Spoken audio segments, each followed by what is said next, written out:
So today we're going to be talking about the paranasal sinuses, but not from the ENT perspective, from the neuro perspective. And so as you know, you can have frontal sinus disease, you can have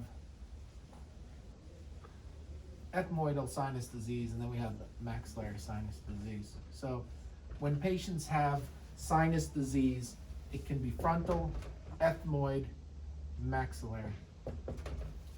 And then in the axial view, when we have the optic nerves, same problems can occur from the paranasal sinuses. Sphenoid, which is how they get access to the pituitary gland in transsphenoidal surgery. And again, the ethmoid air cells and the sphenoid are very close to the optic nerve. And at the anterior clinoid and the optic canal, that's very, very close to where the orbital apex is. So when we have problems of the paranasal sinus, but in particular the ethmoid air cell or the sphenoid, it's very close to the optic nerve and the orbital apex. So those are the main anatomic features, and of course these drawings are very schematic. So when we have frontal sinus disease, if you have a frontal sinus mucocele, it tends to push the eye down. That's going to be hypoglobus, and those patients are going to have ophthalmoplegia because of the mass effect from the frontal sinus lesion. Normally that's not easy to see on the outside, but the CAT scan is necessary to see the bone and also the mucocele and the displacement of the eye. Maxillary sinus disease normally doesn't come to ophthalmology. However, if you have chronic maxillary sinus disease, the eye can go down, and that's hypoglobus again.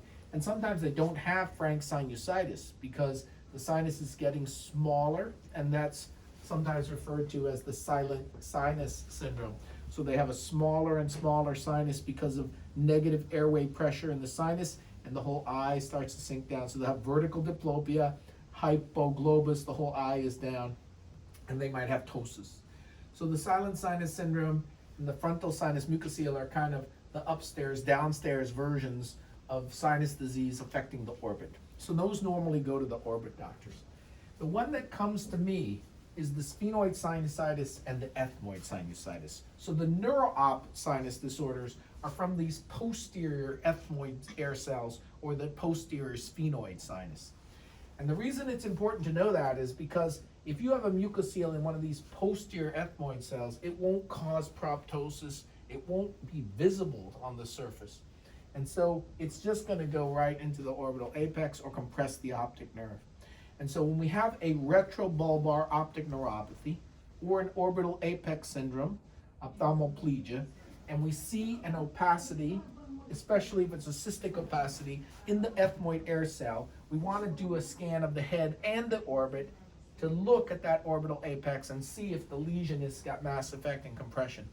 And in patients who are losing their vision, have an RAPD and an orbital apex syndrome, that's kind of an urgency. And so we need to decompress this. And if we don't decompress it, they might suffer permanent vision loss.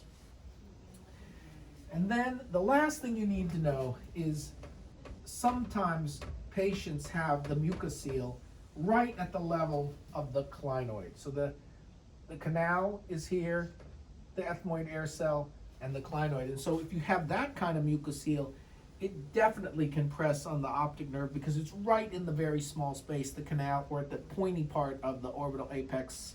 The ice cream cone has a very pointy tip, and that cell is the Onodi cell. So that cell is the posterior ethmoid cell, and it's very close to the posterior portion of the orbital apex and optic nerve. So in summary, if you're presented with an acute retrobulbar optic neuropathy, we should be looking at that ethmoid air cell and the posterior ethmoid or sphenoid.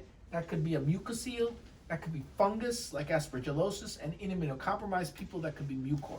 So the adjacent sinus disease can come directly into the orbital apex and produce an acute retrobulbar optic neuropathy or an acute orbital apex syndrome. The maxillary sinus and the frontal sinus disorders come to orbit, but sometimes they come to neuro as hypoglobus, a displaced eye, and ophthalmoplegia.